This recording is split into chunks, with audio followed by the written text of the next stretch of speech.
everyone, this is Gulzar Khan and welcome to the channel Bharat the learning spot. तो इस video में हम पढ़ेंगे बुद्धिज्म का बैकग्राउंड, यानी कि जो बुद्धिस्ट रिलीजन है उसके स्टार्ट होने से पहले क्या क्या चीज़ें चल रही थी, जिसमें हम सेक्रीफाइसेस के बारे में देखेंगे। फिर सेक्रीफाइसेस की वजह से अलग अलग क्वेश्चंस इमर्ज होने लगते हैं, वो हम देखेंगे। फिर अलग अलग डिबेट्स एंड डिस्कशंस चलते हैं, वो भी हम देखेंगे। ठीक है, तो ये जो मिड फर्स्ट मिलेनियम बीसीई का टाइम पीरियड है, जो कि लगभग 600 बीसीई का टाइम है, ये जो है वो वर्ल्ड हिस्ट्री में एक टर्निंग पॉइंट माना जाता है, क्योंकि इसी टाइम पीरियड में पूरे वर्ल्ड में अलग अलग थिंकर्स इमर्ज हुए। जैसे कि ईरान में ज़ाराथुस्त्रा इमर्ज हुए, चाइना में कोंगजी, ग्रीस में सोक्रेट्स, प्लेटो, एरिस्टोटल, जिनके नाम सुने भी होंगे आपने, इंडिया में महावीरा और गौतम बुद्धा, और भी कई सारे ऐसे थिंकर्स थे, फिलोसोफर्स थे जो इसी टाइम पीरियड में इमर्ज हुए। इन लोगों ने क्या कोशिश की? इन्होंने कोशिश की ये जो एग्जिस्टेंस है ह्यूमन बीइंग का, इसकी मिस्ट्री क्या है, कि क्यों हमने जन्म लिया है आखिरकार, है ना। और इन्होंने जो ह्यूमन बीइंग्स हैं और जो कॉस्मिक ऑर्डर है, यानी कि जो यूनिवर्स है, यूनिवर्स का जो सिस्टम है, तो ह्यूमन बीइंग्स और यूनिवर्स के बीच में जो रिलेशनशिप है उसको भी समझने की इन्होंने कोशिश की। और ये जो टाइम था 600 बीसीई का, ये वही टाइम था जब नए नए किंगडम्स इमर्ज हो रहे थे, नई नई सिटीज इमर्ज हो रही थी, एंड सोशल और इकोनॉमिक लाइफ भी चेंज हो रही थी, जो कि हमने चैप्टर 2 चैप्टर 3 में पढ़ा भी था। चैप्टर 2 में हमने किंगडम्स के बारे में पढ़ा था और चैप्टर 3 में हमने सोसाइटी के बारे में पढ़ा था, और ये सब गंगा वैली में हो रहा था।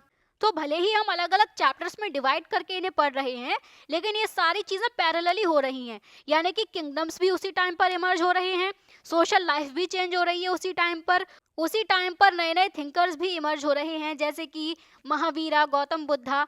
तो इन थिंकर्स ने इन सारे डेवलपमेंट्स को समझने की भी कोशिश की थी कि किंगडम्स क्यों इमर्ज हो रहे हैं, सिटीज़ क्यों इमर्ज हो रही हैं, सोसाइटी क्यों चेंज हो रही है, ये इसको भी समझने की कोशिश कर रहे थे। ठीक है, तो इस हेडिंग का जो पहला टॉपिक है वो है द सैक्रिफिशियल ट्रेडिशन, यानी कि जो यज्ञ की परंपरा चलती थी। तो 600 बीसी के टाइम पीरियड से पहले भी बहुत सारे ऐसे ट्रेडिशन थे जो एग्जिस्ट करते थे। थॉट्स के ट्रेडिशन थे, अलग अलग सोच थी लोगों की, रिलीजियस बिलीफ अलग अलग थे, प्रैक्टिसेस अलग अलग थी। तो कई सारे ऐसे ट्रेडिशन थे जो पहले भी प्रिवेल करते थे, जिसमें एक एग्जांपल हम ले सकते हैं अर्ली वैदिक ट्रेडिशन का। इस अर्ली वैदिक ट्रेडिशन की जानकारी हमें मिलती है ऋग्वेदा से, जो कि सबसे पुराना ग्रंथ है। ठीक है, ऋग्वेदा को कंपाइल किया गया था लगभग 1500 और 1000 बीसी के बीच में। अब ये जो टाइम पीरियड है वो 600 बीसी से पहले का है ना, तो उससे पहले भी तो कोई ना कोई सोसाइटी होगी, तो पहले वैदिक सोसाइटी थी। ऋग्वेदा से भी पहले हमने इंडस वैली सिविलाइजेशन पढ़ी है, वो थी। उससे पहले भी कुछ और होगा, जैसे स्टोन एज आ जाती है, लेकिन स्टोन एज में कोई ऐसा रिलीजन वगैरह का कोई चक्कर नहीं था। ये जो अलग अलग बिलीफ्स प्रैक्टिसेस शुरू होती हैं, ये वैदिक सोसाइटी से ही शुरू होती हैं। तो जो ऋग्वेदा है, इसमें अलग अलग हिम्स हैं, यानी कि जिन्हें हम मंत्र कह सकते हैं या भजन कह सकते हैं, जो कि अलग अलग डेटीज के लिए, अलग अलग देवताओं के लिए बनाए गए, जिसमें स्पेशली अग्निदेव, इंद्रदेव और सोमदेव के लिए ये हिम्स बनाए गए। अग्निदेव यानी कि जो फायर के गॉड होते थे, इंद्रदेव यानी कि जो रेन और पावर के गॉड थे, और जो सोमदेव हैं, सोम मतलब होता है एक रिचुअल ड्रिंक, तो उस ड्रिंक के जो देवता होते थे वो सोमदेव थे। तो ये 3 मेन डेटी थे जिनके लिए सबसे ज्यादा हिम्स लिखे गए ऋग्वेदा में। ठीक है, अब इनमें से कई सारे हिम्स तब चैंट किए जाते थे जब लोग सैक्रिफाइसेस, यानी कि जब यज्ञ परफॉर्म करवाते थे, जहां पर लोग प्रे करते थे किस किस चीज के लिए? कैटल के लिए, यानी कि बहुत सारी गायें हों उनके पास में। सन्स के लिए, यहाँ से हमें सन प्रेफरेंस भी पता चलती है कि यहाँ पर लड़कियों को जो है वो ज्यादा वरीयता दी नहीं जा रही है। सन के लिए प्रे करना यानी कि सन प्रेफरेंस है यहाँ पर। ठीक है, इसके अलावा वो गुड हेल्थ के लिए प्रे करते थे, लॉन्ग लाइफ के लिए प्रे करते थे, और इस प्रेयर के दौरान ये हिम्स जो हैं, ये भजन जो हैं वो गाए जाते थे। स्टार्टिंग में जब सेक्रीफाइस परफॉर्म किए जाते थे तो सब लोग मिलकर करते थे, कलेक्टिवली, पूरा जो ग्रुप होता था या पूरी सोसाइटी जो होती थी ना, वो सब मिलके सेक्रीफाइस परफॉर्म करते थे। लेकिन बाद का जो टाइम पीरियड है, जैसे कि लगभग 1000 बीसी से 500 बीसी का टाइम पीरियड, उस टाइम पीरियड में कुछ ऐसे सेक्रीफाइसेस होते थे जिनको हाउस होल्ड के हेड्स परफॉर्म करते थे। किस लिए परफॉर्म करते थे? ताकि जो उनकी डोमेस्टिक यूनिट है, जो उनकी फैमिली है, जो उनका घर है, उसकी वेलबींग हो सके, वो अच्छे से रह सके। ठीक है, कुछ ऐसे एलेबोरेट सेक्रीफाइसेस भी होते थे, जैसे कि राजसूय यज्ञ, अश्वमेध यज्ञ। अश्वमेध यज्ञ में क्या होता था? एक घोड़ा छोड़ दिया जाता था, और वो घोड़ा जहां जहां तक जाता था वो सारी टेरिटरी राजा की हो जाती थी। मतलब बेसिकली क्या था कि जिस जिस एरिया में घोड़ा जाएगा वो टेरिटरी या तो राजा की हो जाएगी, या फिर जो वो टेरिटरी जिसकी है वो या तो राजा से युद्ध करे या फिर सीधा सीधा उसे वो टेरिटरी दे दे। तो ऐसे दो कंडीशंस होती थी अश्वमेध यज्ञ में। तो राजसूय और अश्वमेध यज्ञ को कौन परफॉर्म करवाता था? वही चीफ्स और जो किंग्स थे वो परफॉर्म करवाते थे, और ये लोग ब्राह्मण प्रीस्ट पर डिपेंड होते थे ताकि ये रिचुअल हो सके। ठीक है, अब फिर नए नए क्वेश्चंस इमर्ज होने लगते हैं। कई सारे आइडियाज जो हैं वो उपनिषद में हमें मिलते हैं। उपनिषद जो कि लगभग 6th सेंचुरी BCE से लिखना शुरू हो गए थे। ठीक है, तो उपनिषद में जो आइडियाज हैं वो हमें ये शो करते हैं कि लोग लाइफ का मतलब जानने के लिए बहुत ज़्यादा क्यूरियस थे। डेथ के बाद में लाइफ की पॉसिबिलिटी क्या होती है उसके बारे में जानने के लिए क्यूरियस थे लोग। रीबर्थ होता है या नहीं होता है, कैसी लाइफ होती है रीबर्थ में, इसके बारे में जानने के लिए भी लोग बहुत ज़्यादा क्यूरियस थे।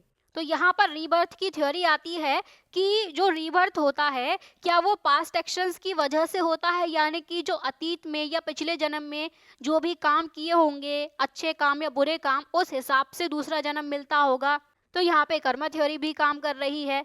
तो ये जो सारे क्वेश्चंस हैं, जैसे कि लाइफ का मतलब जानना, डेथ के बाद में लाइफ की पॉसिबिलिटी या रीबर्थ, ये सारे ऐसे इश्यूज थे जो कि हॉटली डिबेटेड रहे उस टाइम पीरियड पर। और जो थिंकर्स इमर्ज हो रहे थे वो अल्टीमेट रियलिटी के नेचर को समझने की कोशिश कर रहे थे, उन्हें एक्सप्रेस करने की कोशिश कर रहे थे। यानी कि वो जानना चाह रहे थे कि आखिर में सच है क्या, हम इस दुनिया में क्यों आए हैं, क्या हमारा पर्पस है, क्या गोल है। ये सारी चीज़ें जानने में लगे हुए थे थिंकर्स।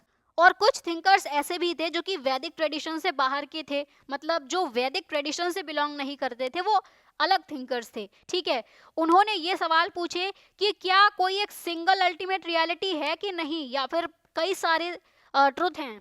मतलब जिस सच को हम खोजना चाह रहे हैं क्या वो एक ही सच है या फिर कई सारे ऐसे सच हैं जो हमें ढूंढने पड़ेंगे।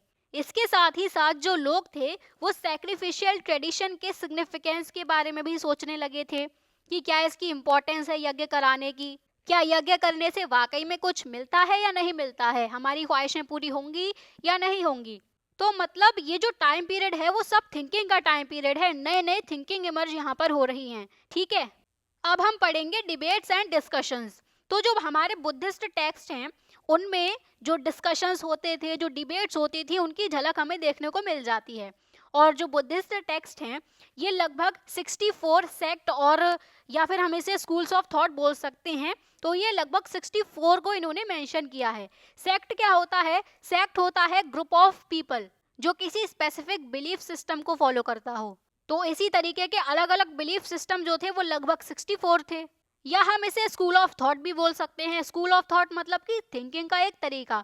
जैसे कोई कहता है कि सोल होती है यानी आत्मा होती है, कोई कहता है सोल नहीं होती है, कोई कहता है कि भगवान है, कोई कहता है कि भगवान नहीं है। तो ये अलग अलग थॉट्स हैं। ठीक है, तो हम उन्हें सेक्ट भी बोल सकते हैं।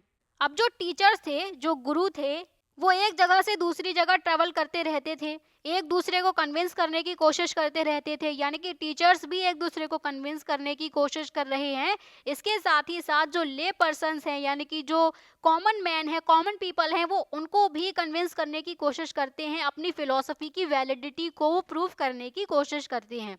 उनकी फिलॉसफी क्या है कि वो तरीका जिस तरीके से वो उस वर्ल्ड को समझ रहे हैं जिसमें वो रह रहे हैं। ठीक है, तो वो अलग अलग जगह पर जाकर उसे समझाने की कोशिश करते थे। अब ये जो डिबेट्स होती थी ना, ये कुटाग्रशाला में होती थी। कुटाग्रशाला यानी कि एक ऐसी झोपड़ी होती है जिसका पॉइंटेड रूफ होता है। इस टाइप की एक झोपड़ी टाइप की होती है, जो घास की झोपड़ियां बना दी नहीं जाती हैं वैसी। तो या तो यहाँ पर डिबेट्स होती थी या फिर उन जंगलों में डिबेट्स होती थी जहाँ पर जो ट्रैवलिंग मेंडिकेंट्स हैं यानी कि जो ऋषि वगैरह होते हैं, जो टीचर्स होते हैं, ये एक जगह से दूसरी जगह ट्रैवल करते हैं ना, तो ये जहाँ जिन ग्रुप्स में रुके हुए होते हैं या तो वहाँ पर डिबेट होती है या फिर कुटाग्रशाला में डिबेट होती है। ठीक है, अगर एक फिलोसोफर दूसरे फिलोसोफर या अपने राइवल को कन्विंस करने में सक्सीड हो जाता है तो राइवल के जो भी फॉलोअर्स हैं, जितने भी फॉलोअर्स हैं, वो इस फिलोसोफर के जिसने दूसरे राइवल को कन्विंस किया उसके डिसिपल्स यानी कि उसके स्टूडेंट्स बन जाते हैं। यानी बेसिकली क्या है कि एक फिलोसोफर है ये, ठीक है, दूसरा है ये अपनी बात कुछ कह रहा है, ये अपनी बात कुछ कह रहा है। इसने क्या किया, इसको कन्विंस कर लिया कि मेरी बात सही है और तुम गलत हो। तो इसके पीछे जितने भी फॉलोअर होंगे वो सब कहाँ चले जाएंगे, वो इसको फॉलो करने लग जाएंगे। तो इसका ग्रुप बड़ा हो जाएगा और इसका ग्रुप छोटा हो जाएगा। यानी कि ये जो सपोर्ट है किसी एक पर्टिकुलर सेक्ट के लिए, वो ग्रो भी हो सकता है या श्रिंक भी हो सकता है टाइम के साथ साथ। जैसे कि यहाँ पर हमने देखा, इसका ये जो बोल रहा था, इसका ग्रुप बड़ा, इसका ग्रो हुआ, और इसका ग्रुप छोटा हुआ यानी कि श्रिंक हुआ। इनमें से कई ऐसे टीचर्स थे जिनमें महावीरा हैं, गौतम बुद्धा हैं, जिन्होंने वेदास की अथॉरिटी को क्वेश्चन किया। यानी कि इन्होंने वेदास को अल्टीमेट रिलीजियस ट्रुथ के रूप में रिजेक्ट किया। इन्होंने ब्राह्मणिकल कास्ट सिस्टम को चैलेंज किया, रिचुअल्स को चैलेंज किया, और इन्होंने इंडिविजुअल एजेंसी यानी कि जो इंडिविजुअल एफर्ट होते हैं, जो कर्मा होता है, उस पर इन्होंने एम्फेसाइज किया। इन्होंने ये कहा कि मैन और विमेन कोई भी लिबरेशन के लिए कोशिश कर सकता है, मुक्ति के लिए कोशिश कर सकता है। ये जो वर्ल्ड है, इसमें जितने भी दुख हैं, जितने भी कठिनाइयां हैं, जितने भी प्रॉब्लम्स हैं, जितने भी ट्रिबुलेशंस हैं, इन सभी से लिबरेशन मिल सकती है अगर इंडिविजुअली कोशिश की जाए। ठीक है, तो ये इंडिविजुअल थ्योरी पर बेस्ड है। और जो ब्राह्मणिकल पोजीशन है, ये क्या बोलती है, ये बिल्कुल अपोजिट है इसके। ये बोलती है कि इंडिविजुअल का जो एग्जिस्टेंस है वो उसके बर्थ पर डिटरमाइन करता है। यानी कि अगर उसका बर्थ एक स्पेसिफिक कास्ट में हुआ है, कोई स्पेसिफिक जेंडर में हुआ है, उससे डिटरमाइन होगा उस इंडिविजुअल का एग्जिस्टेंस। जैसे अगर कोई जन्म से ही शूद्र है, तो इसके जो भी प्रॉब्लम्स हैं, जो भी दुख हैं, मतलब इसे जन्म से ही सारा काम करना पड़ेगा ना, जो साफ सफाई का होता है, जो भी गंदे काम होते हैं वो इनसे करवाए जाते हैं। तो इनके जो दुख हैं वो कभी भी खत्म नहीं हो सकते हैं। लेकिन वहीं पर जो गौतम बुद्धा हैं, जो महावीरा हैं, वो ये कह रहे हैं कि अगर इंडिविजुअल एफर्ट किए जाएं, अगर कर्म अच्छे किए जाएं, तो इन दुखों से छुटकारा मिल सकता है। और इसीलिए ये जो गौतम बुद्ध हैं, जो महावीर हैं, ये इस कास्ट सिस्टम को पूरी तरीके से रिजेक्ट करते हैं, इसको वो नहीं मानते हैं। ठीक है, तो अब फटाफट से रिकॉल कर लेते हैं कि हमने इस वीडियो में क्या क्या समझा। तो हमने समझा कि 6th सेंचुरी BCE के आसपास इंडियन सोसाइटी एक इंटेलेक्चुअल ट्रांसफॉर्मेशन से गुजरी। अलग अलग थिंकर्स इमर्ज हो रहे थे। पहले जहां यज्ञ और जो सेक्रीफाइस होते थे वो रिलीजियस लाइफ का सेंटर थे, वही अब लोग लाइफ, डेथ, रीबर्थ, कर्मा और मोक्ष जैसे जो क्वेश्चंस थे उन पर वो सोचने लगे थे, उन पर विचार करने लगे थे। बुद्ध और महावीर जैसे टीचर्स ने वैदिक अथॉरिटी, कास्ट बेस्ड डेस्टिनी और प्रीस्टली डोमिनेंस जो था, जो ब्राह्मणों का डोमिनेंस था, उसको चैलेंज किया। उन्होंने ये बताया कि मोक्ष जन्म या जाति से नहीं होता है, बल्कि एक पर्सन के कर्म और उसके एफर्ट से उसे मोक्ष मिल सकता है, चाहे वो कोई मैन है या फिर कोई विमेन है। इस पीरियड की डिबेट और डिस्कशन कल्चर ये दिखाती है कि जो आइडियाज थे वो फ्रीली ट्रैवल करते थे, टीचर्स लोगों से डायरेक्टली बात करते थे, और जो भी ट्रुथ था, जो अल्टीमेट रियलिटी थी, उसको लॉजिक और एक्सपीरियंस के बेसिस पर समझा जाता था। ऐसे ही नहीं समझा जाता था कि किसी ने भी कह दिया कि ये ट्रुथ है तो उसे मान लिया, क्योंकि यहाँ पर पॉइंट ऑफ व्यू का शिफ्ट हो रहा था बहुत बड़ा। इसीलिए ये टाइम पीरियड जो है वो सिर्फ रिलीजियस नहीं था, बल्कि सोशल और फिलोसफिकल चेंज का टाइम पीरियड भी था ये। ठीक है, तो इन शॉर्ट जो 600 BCE का टाइम पीरियड है, यहाँ पर कई सारे ऐसे चेंजेस आ रहे हैं, जैसे कि किंगडम्स इमर्ज हो रहे हैं, थिंकिंग चेंज हो रही है, लोगों की सोसाइटी चेंज हो रही है। ये सब आपस में इंटरलिंक्ड हैं। ऐसा नहीं है कि किंगडम्स अचानक से इमर्ज हो गए या फिर अलग अलग थिंकर्स अचानक से निकलने लगे, ऐसा नहीं था। Economy, society, religion, thinkers, kingdoms, ये सारी चीज़ें आपस में लिंक्ड थी। ठीक है, तो आई होप सो कि आप सभी को एक एक चीज़ एकदम क्रिस्टल क्लियर होगी। एंड वीडियो अगर पसंद आई हो तो वीडियो को लाइक ज़रूर करें, शेयर करें, कमेंट करें, एंड चैनल को सब्सक्राइब करना बिल्कुल भी ना भूलें। अगली वीडियो में हम पढ़ेंगे कि जो बुद्धिस्ट टेक्स्ट थे ना, इनको किस तरह से प्रिपेयर किया गया और किस तरह से इनको प्रिजर्व किया गया। इसके साथ ही साथ थोड़ा सा हम पढ़ेंगे जैनिज्म के बारे में। ठीक है, तो चलिए फिर मिलते हैं अगली वीडियो में। तब तक के लिए bye bye, take care and keep learning.